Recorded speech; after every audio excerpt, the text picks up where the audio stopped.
aming banal. Ikaw ang bukal ng tanang kabanalan. Kaya sa pamamagitan ng Espiritu, gawin mong banal ang mga kaloob na ito upang para sa aming maging katawan at dugo ng aming Panginoong Jesucristo. Bago niya pinagtiis ang pusang loob na maging handog, ginawa kanya ang tinapay. Pinasalamatan kanya.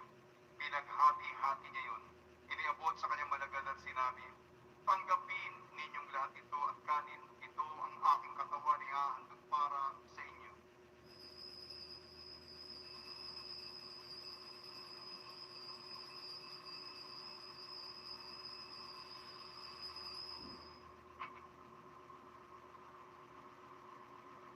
Hindi naman nung matapos ang hapunan, hinawakan niya ang kalis, muli kanyang pinasalamatan.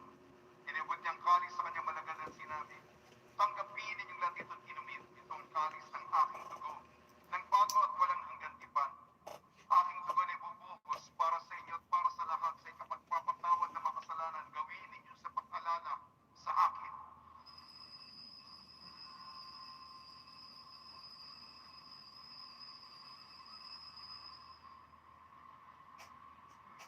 Magsitayo po ang lahat. Ipagbunyi natin ang misteryo ng pananampalataya. Si Kristo'y namatay, si Kristo'y nabuhay, si Kristo'y babalik sa wakas ng panahon. Ang mga ginagawa namin ngayon ng pag-alala sa pagkamatay at muling pagkabuhay ng iyong anak. Kaya't iniali namin sa iyong tinapay na nagbibigay buhay at ang kalis na nagkakaloob ng kaligtasan. Kami nagpapasalamat dahil kami minarapat at tumayo sa harap mo para maglingkod sa iyo. Isinasamo namin kami magsasalo-salo sa katawan at dugo ni Kristo ay mabuklod sa pagkakaisa sa pamamagitan ng Espiritu Santo. Pamalingapin mo ang iyong simbahang laganap sa buong daigdig. Puspusin mo kami sa pag-ibig kay San Francisco na aming Papa at ni Jose na aming Obispo at ng Tanang Kaparian. Alalahanin mo rin ang mga kapatid naming nahimlay na may pag-asang sila'y muling mabubuhay, gayon din ang lahat ng mga pumanaw. Kawaan mo sila at patuloyin sa iyong kaliwanagan.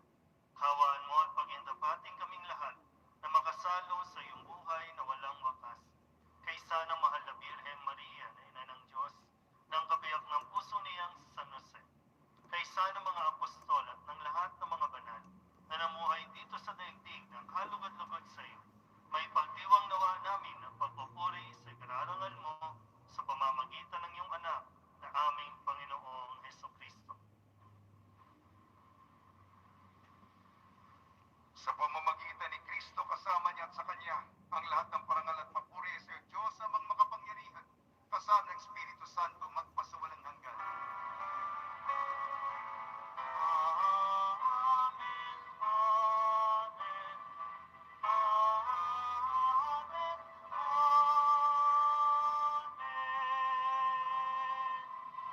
Sa tagubili naman nakakagaling na utos sa turo ni Jesucristo na Panginoon natin at Diyos, ipahayag natin ang lakas loob. Ama namin, sumasalangit ka, sambahin ang ngalan mo, mapasa amin ang kaharian mo, sundin ang loob mo dito sa lupa para ng sa langit. Bigyan mo kami ngayon ng aming kakanin sa araw-araw, at patawarin mo kami sa aming mga sala, para ng pagpapatawad namin sa nagkakasala sa amin.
cellphone mo.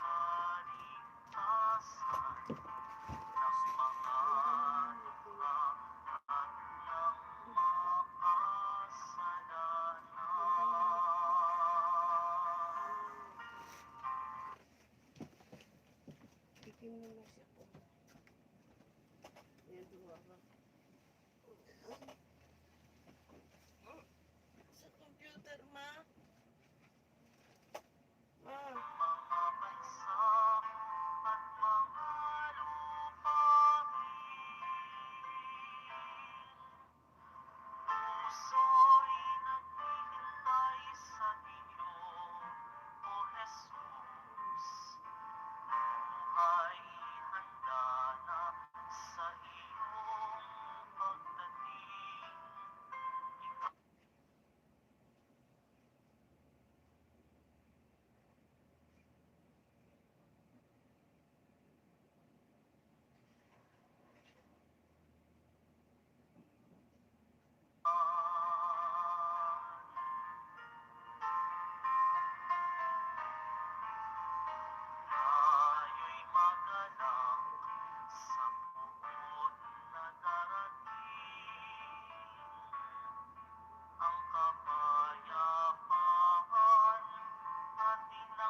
May chat WhatsApp, ano ba?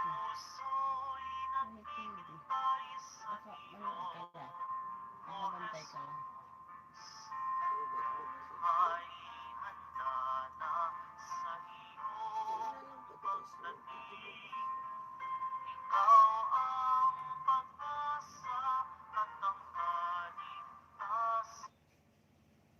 Ba't ganyan yung, ano? May na internet pati YouTube.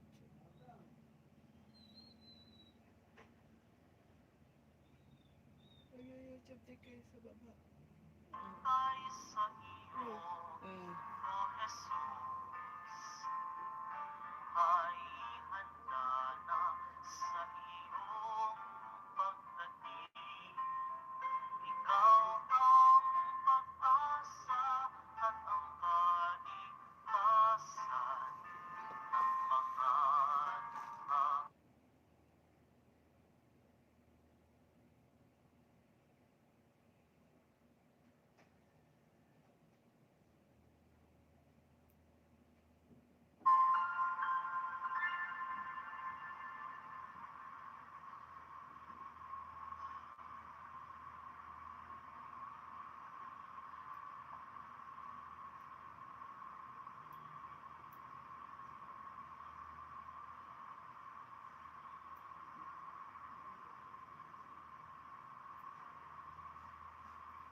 Manalangin tayo.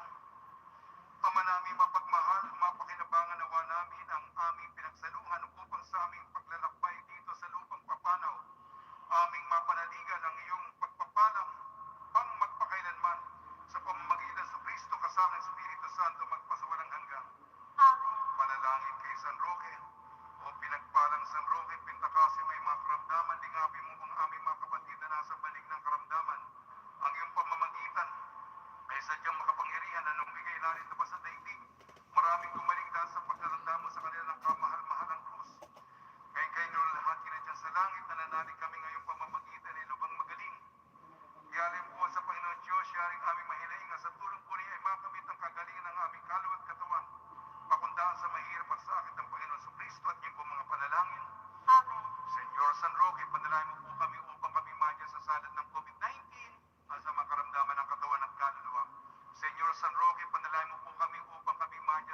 ng COVID-19 at sa mga karamdaman ng katawan at kaluluwa. Senyor San Roque, panalangin mo po kami upang kaming maya sa salot ng COVID-19 at sa mga karamdaman ng katawan at kaluluwa. Panalangin para sa mga kaluluwa. Mga kapatid, ating ipagdasal ang ating mga minamahal na yumao at ang lahat ng mga kaluluwa sa purgatorio. Panginoon naming Diyos, Ama namin, Ikaw po ang dahilan ng aming pagsilang. Sa iyo galing ang aming hiram na buhay. Buong kababaang loob po kaming nananalangin at kami nagmamakaawang kalugdan mo po ang mga kaluluwa ng mga pumanaw na sa mundong ito. Sila naway magkamit ng buhay sa iyong piling. Alisin mo anumang mga karumihan ng kasalanan upang sila maging marapat sa iyong walang hanggang kalinisan. Iahon mo sila mula sa purgatorio at bigyan ng puwang sa iyong kaharian sa langit. Kapayapaan kailanman ang igawad ng may kapal sa mga yumaong nagsipanaw. Sila naway silayan ng iyong ilaw na walang hanggan. Amen. Mapanatag nawa sila sa kapayapaan. Amen. Maupo muna po ang lahat.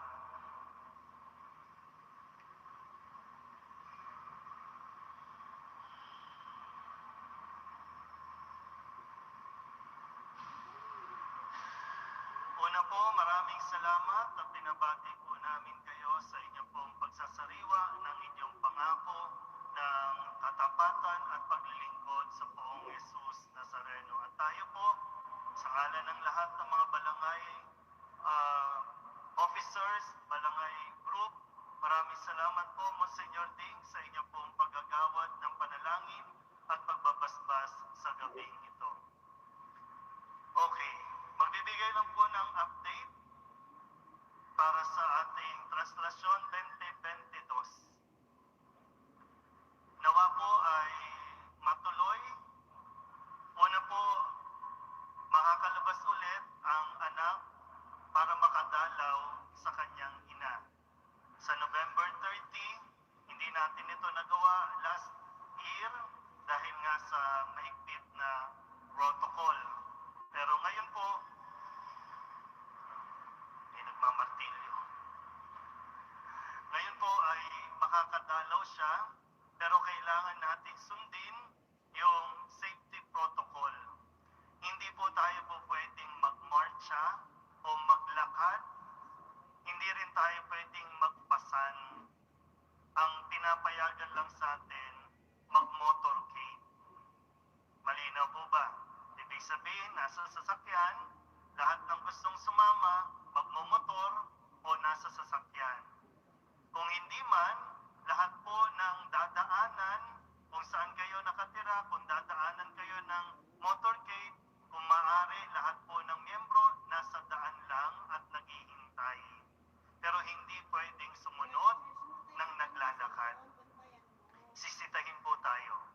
At ayaw natin na mapabalik yung anak sa kanyang tahanan. Malinaw po ba?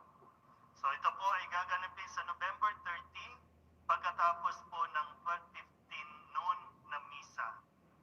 So sana po ay makasama namin kayo o kaya naman pwedeng doon na kayo sa Katedral ng Antipolo maghintay dahil magkakaroon din po ng misa pamumunuan ni Monsignor Ding sa ganap na alas 4 ng hapon. Okay? O dito muna ang atensyon. Hayaan nyo na muna sila doon. Susunod po ay sa muling pagkakataon, makakalabas tayo sa Thanksgiving. Ito po ay gaganapin sa December 30. Hindi natin pwedeng gawin ng December 31 dahil Biyernes po iyon. Inaasahan natin yung maraming tao at mayroon tayong distancing o mahihirapan tayo. Kaya, Huwebes, December 30 natin gagawin ng alas 10 ng gabi. Thanksgiving lang yung nailagay ko kasi hindi tayo pwedeng magprosesyon. Thanksgiving, motorcade pa rin tayo. Yun lang po yung ating, yun lang po yung napayagan sa atin. So, at least, no, kahit pa paano, makakalabas na, no? Okay na sa atin yun, ha? Okay na sa atin yun. Kaya, kakailangan din namin yung inyong tulong, suporta, para mapigilan natin kung sakali mayroong mga dadamba, mayroong sasampa, kasi hindi pwede. Ay, sinusubukan natin sana nung nakaraan bago magpandemya, yung na-motorcade natin, na-procession natin, nang naglalakad lang tayo, nakakandila, pero baka sa susunod na taon pa natin to ulit magawa. Pero pasalamat na rin tayo. At least makakapag Thanksgiving motorcade tayo. So medyo hahabaan lang natin, no, yung rota para naman medyo ma-feel na yung pagmumotor, no. Ulitin ko po na pwede yung e-trike basta walang maglalakad, walang magproposisyon, wala din magpapasanan. Huwag nyo nang dadalhin yung inyong mga imahe. Meron tayong 3 araw na itatakda para sa replica blessing. Wala ding replica procession, ha? Replica blessing. December 27, December 28, December 29. So, itanong niyo po sa mga barangay coordinator kung kailan kayo naka-schedule. So, 27, 28, 29. So, be-bless po natin ang inyo po mga imahin o mga replika. Ulitin ko po ulit, hindi tayo pinapayagan magprosesyon. Kaya kung dadalhin ninyo ang inyong mga replika, bawal po na pinapasan. Para iwasan na natin yung medyo masita tayo sa daan, nakasasakyan po. Kung anumang sasakyan yan, no? Kasi dito naman magagaling sa Carriedo, papunta doon. And then para diretso nyo na, no? Diretso na kayong mag-motorcade para mas madaming makakita sa mukha ng Poong Jesus Nazareno sa mga araw na yan. At yan din yung ihikayatin ko sa inyo. Mag-motorcade kayo sa inyong mga parokya, sa inyong mga barangay. Huwag lang magpapasanan. Malinaw po ba yon? Konting tiis lang, ha? Konting tiis. Para mahirap naman pag pumasok yung susunod na variant, wala na naman tayo. No? Asahan natin, nawa, ipagkaloob ng Nazareno sa mahal na araw, talagang mag-face-to-face na tayo ulit, no? Namimiss yun na rin mag-face-to-face, mag-braso-braso, di ba? Pero sa ngayon, naiintindihan at nawa intindihin natin ang sitwasyon. Yan po, tapos sa susunod na mga gawain, puro pagmimisa na tayo. Dahil hindi natin magagamit yung Luneta, Quirino Grandstand, kaya wala tayong presisyon mula Luneta patungo dito. So, ipapaubaya pa natin, no, sa Nazareno, pag ninais niyang lumabas, lalabas. Pero pag hindi, tuloy ang selebrasyon kahit walang prosesyon. Dito lang naman sa Quiapo, walang prosesyon. Sa labas, po pwede nyo pong gawin ito. Sa inyong mga simbahan, sa inyong mga parokya. At sa January 9, January 8, 12 midnight ang simula ng ating pagmimisa. Then January 9,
suportahan.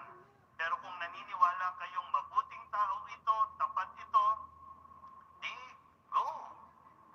Iboto ninyo. Pero wag magpapagamit sa mga politiko na alam nyo namang hindi magiging mabuti. Mayroon kang bilang balangay, mayroon kayong moral obligation sa lipunan, sa kapwa, sa bansa natin. Ngayon natin dapat mas pairalin ang pagiging deboto natin sa pamamagitan ng pagsunod sa mga aral ng Poong Nazareno. Malinaw po ba? Walang tatanggap ng Ayan na, nagkatalo-talo na. Ha? Pero pag-isipan ng mabuti, ha? O pagkatapos po ng pagbabasbas, nawa po panatilihin natin yung solemnidad. Magkakaroon po tayo ng prosesyon sa loob ng simbahan para masulyapan niyo po ang bikaryo natin na matagal nyo na rin namang hindi nakikita. Idulog po natin sa Poong Nazareno ang kaligtasan ng bansa, ang kaligtasan ng lahat. Muli, maraming salamat sa inyong pagpunta at pakikisa sa mga gawain dito po sa simbahan ng Quiapo. Magandang gabi po.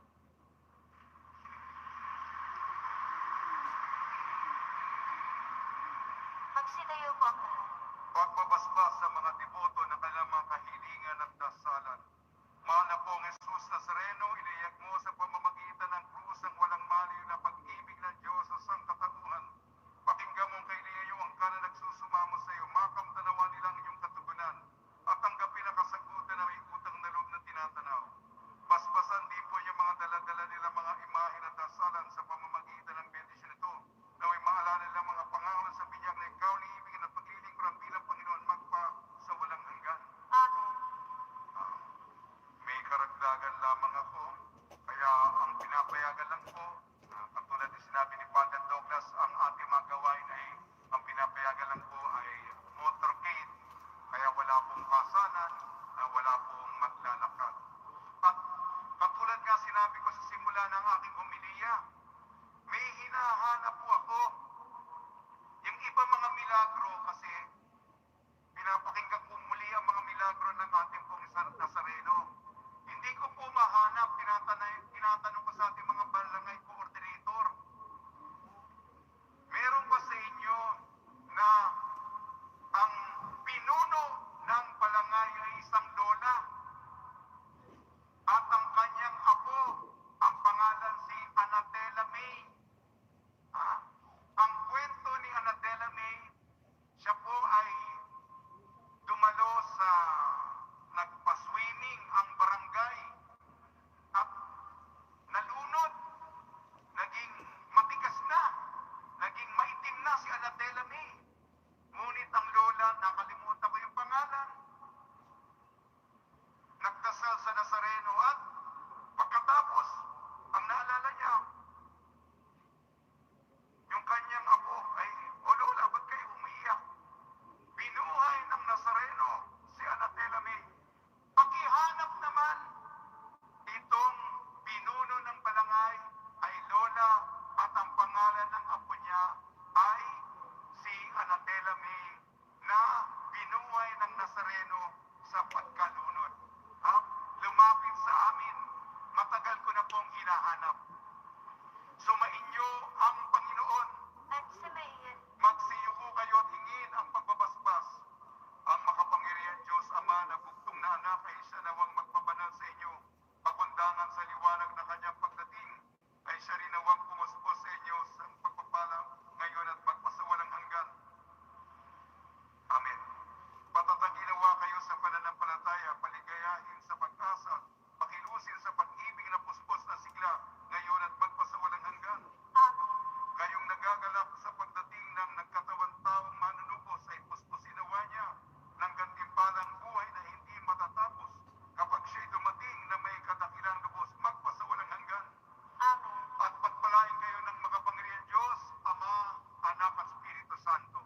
Amen. Paglayin po ninyo sa inyong pagaling Amen. sa kapayapaan ni Jesucristo. Salamat sa Diyos. Salamat sa Diyos.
Jesus Nazareno, pinahati ka namin. Nuestro Padre Jesus Nazareno, minamahal ka namin. Nuestro Padre Jesus Nazareno,